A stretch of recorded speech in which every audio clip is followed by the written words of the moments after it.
going to bring it back. Thank you all for quieting down. Now, without further ado, your Secretary General to give her opening State of the United Nations address. Let's give her a warm round of applause.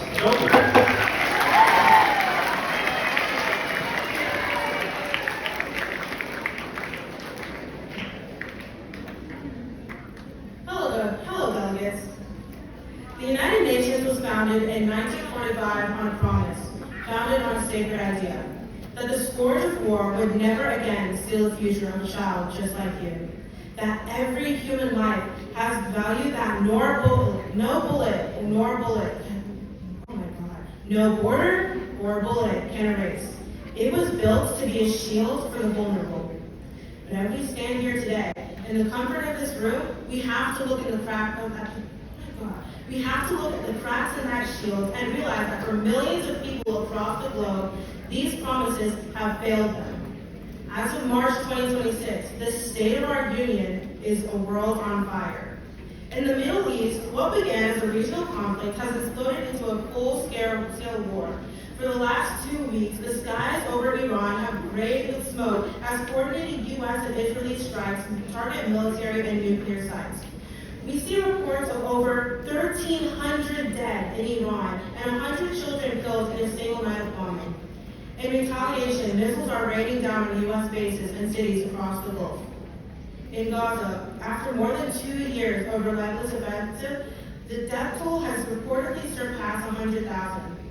The basic conditions to sustain life, food, water, and medicine, have been dismantled. And just across the border in Lebanon, hundreds have died in only the last few weeks as the war widens, forcing 800,000 people to flee their homes with nothing but what they could carry. And here in our own hemisphere, Venezuela is reeling from a massive political transition following the ousting of its leadership just 2 months ago. Millions are caught in the crossfire of shifting powers and economic collapse, their lives treated like bargaining chips in a game of global strategy. In Sudan, 8 million people have been forced to run from their homes. Imagine for a moment, 10 minutes to pack your life into one bag because your neighborhood has become a battlefield. And for what?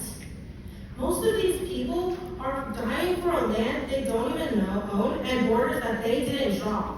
They are victims of a greed that they did not choose. While politicians and generals argue over maps and power, a mother in a refugee camp is wondering if her child will have clean water tonight. Their lives are being dismantled by the ego of the few, while many pay the price in blood. These aren't just casualties. They are fathers who won't walk their daughters down the aisle. They are students just from you who have exams to study for, who have dreams of being doctors or artists, and lives that were turned upside down in a single afternoon. Thousands of Mozarts and Einsteins with talents that should have been spent creating and innovating, stifled and strangled by the need for survival. It is so easy for us to sit here and say, that's thousands of miles away. That doesn't affect me. It's easy to sit on your phone right now and play Block Bass or Clash Royale while I'm speaking. Oh, so funny, I misspoke. We're at CUNA, we're here to make a change, and this is a real issue, and we're laughing. I mean, it's speaking.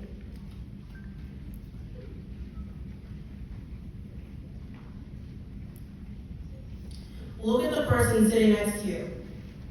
They have a family, they have dreams. They all have a favorite song and a future that they want to reach. The people in Tehran, Gaza, and the Caracas are no different. They are living real lives, breathing real air. And they're dying for a land that they don't actually care about, and wars fueled by greed they never chose. Their worlds have been turned upside down, not by faith, but by our collective indifference. We are incredibly, profoundly blessed to be in this room today. We are blessed that our biggest crisis this week is a debate over resolution.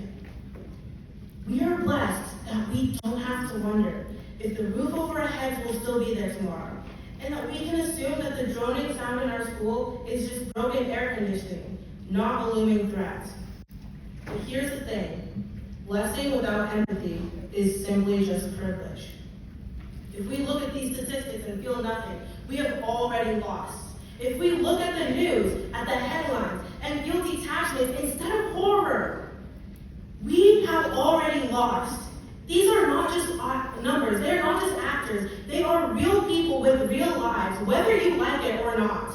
Indifference is the most expensive thing in this world, and it costs us our humanity. It is what allows a child to become a casualty instead of a person.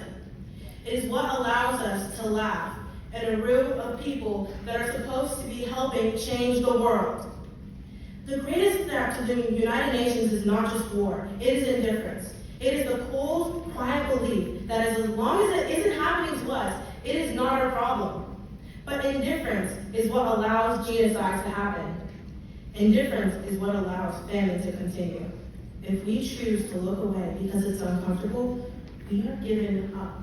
We have given up our humanity. Yet, even in the midst of global turmoil, there are sparks of resilience and renewal. Across continents, communities are uniting to rebuild shattered lives, and everyday heroes are lighting the way towards a future marked by hope rather than despair. These small acts of courage remind us that change is possible, that with empathy, determination, and collective action, we can mend the broken shield of human dignity and forge a path towards lasting peace. And you might think, I'm just a middle schooler from Kentucky. What can I do about a war 6,000 miles away? You can start by caring. You can start by refusing to be indifferent. At CUNA, we have a choice. We can treat this like a game, like a 3-day trip to get Starbucks and stay up late. Or we can treat it like a practice for the world we actually want to build. When you stand up to speak for your nation, don't just read a paper. Speak for the mother who cannot find bread. Speak for the student who cannot go to school because it's been turned into a shelter. Show them that even in a hotel ballroom in the middle of the Commonwealth, someone cares enough about them to learn their story and fight for their rights.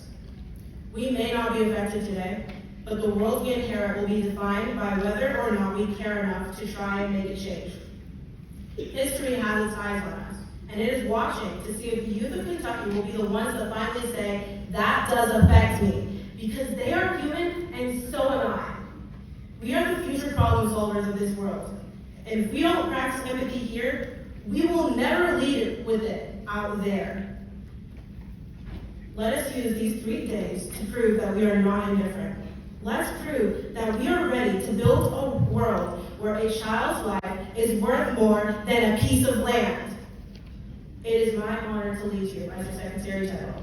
Let's make this unit count.